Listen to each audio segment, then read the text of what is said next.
Hi everyone, it's Heather Cox with your Roving Reporter installment. I am here with Stephanee Stevens at the Milton Center.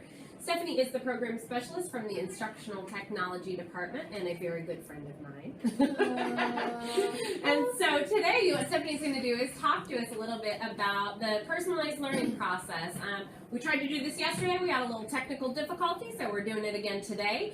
Stephanee, just tell us how long you've been with Fulton County and tell us what you do in your current role. Sure. So Fulton County has been home to me since I started teaching.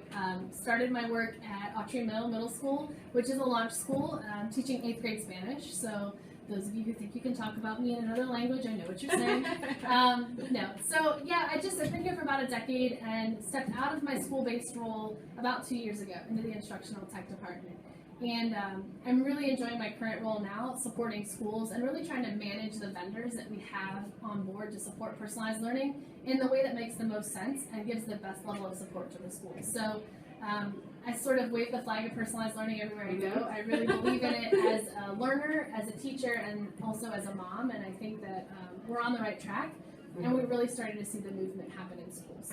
Now, yesterday when we tried to do this, we were at Mimosa Elementary School. I caught up with Stephanee and the Education Elements team at the end of a listening tour. So Stephanee, tell us a little bit about a listening tour and why it's important. Right, so a listening tour is really important because it's the first touch point that Ed Elements has to really get to know the culture and the environment of a school. And so they come to the school, they meet with a team of leadership folks, really want to hear about the culture again. What does instruction look like?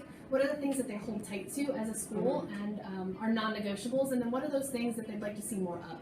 And so that helps the Ed Elements team really pull together resources and supports that are customized to a school and where they're at and moving them forward. Just like we're trying to do with students and teachers and professional development, we're trying to do for the school as a whole. Really find out where they're at and help them move forward. So it's really interesting now to be here today on the Personalized Learning Leadership Academy Day because those are really two end caps. And so what we saw is yesterday, this beginning of that progression for Group 3, and we're here today with Group 2, who are now focused, after their design for instruction, are focused on that professional development and communications plan. And so really coming full circle within a 24-hour period of time to see where two different groups are at in the process is great. I love that there are three main pieces that we all focus on. We have the instructional model, we have the communication, and the PD, and they're each given their attention when it's needed. Now tell us, so you mentioned that this is a step that they'll get to later. So talk to us a little bit about, so Group 3, for example, they're all doing their listening tours. Now, what are our school's next steps after the listening tour and before the Personalized Learning Academy? Sure, and so the process is the same for Groups 1 through 5, but the cadence is all different depending on when they've begun. So initially you'll go to a simulation, just kind of experiencing what a personalized learning environment can be. Then they happen to kind of on this listening tour, and they happen to kind of partner those up differently sometimes. So sometimes it's the listening tour first and then the simulation or vice versa.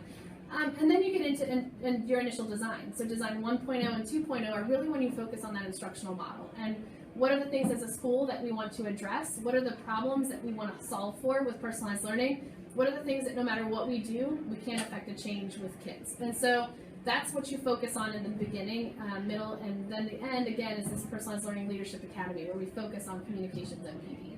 What I think I really love about the entire process is Fulton County from the district level and then Education Elements, the company that they've partnered with, nobody at any point in time comes in and says, okay, this is what's right, this is what you're doing, and you're doing it exactly the way that we say you need to do it. Like you mentioned before, it's really personalized to each school, to the teachers that are there, to the culture of the building. So it's nice that it's often the things that they already have in place, and we're just shifting it, looking at it a different way. But I just love how the personalized learning process is modeled for the staff members.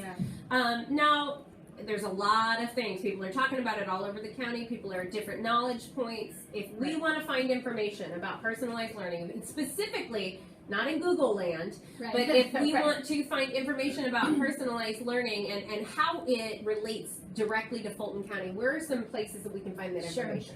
The first place I would send anybody is to our internal or public-facing personalized learning page. You're going to see really clear guidelines for what the process is. You're going to see calendars, dates, resource pools. what I would say is to anyone looking to kind of get the high level view of what this means for Fulton is to focus down on those 7 principles of personalized learning that we really are holding tight to. Things like varied strategies that we know schools are implementing, co-planning of learning, student choice and voice. There are 7 elements that we really are not going to budge from. There are things, to your point earlier, that schools are already doing pieces and parts of. What personalized learning calls for is us to be intentional and purposeful about why and when we use those different strategies. So I would start there. Also, you're getting a bi-weekly email to me out through principals that has great resources, stuff that's been created here in district or from other places that are doing the work. So principals have access to that to share out with their teams. As well, we have the Vanguard team, which is a great pool of resource, and they have their own site that Heather manages. Yeah, thank you for the shout out, Steph, because I love the Vanguard team. I'm serving as their lead coach, but the Vanguard team loves to support Fulton County, obviously, and personalized learning. So we do have that information on the Vanguard website, fcsvanguard.com, so you can certainly get that there, or from the Vanguard members that are in your school.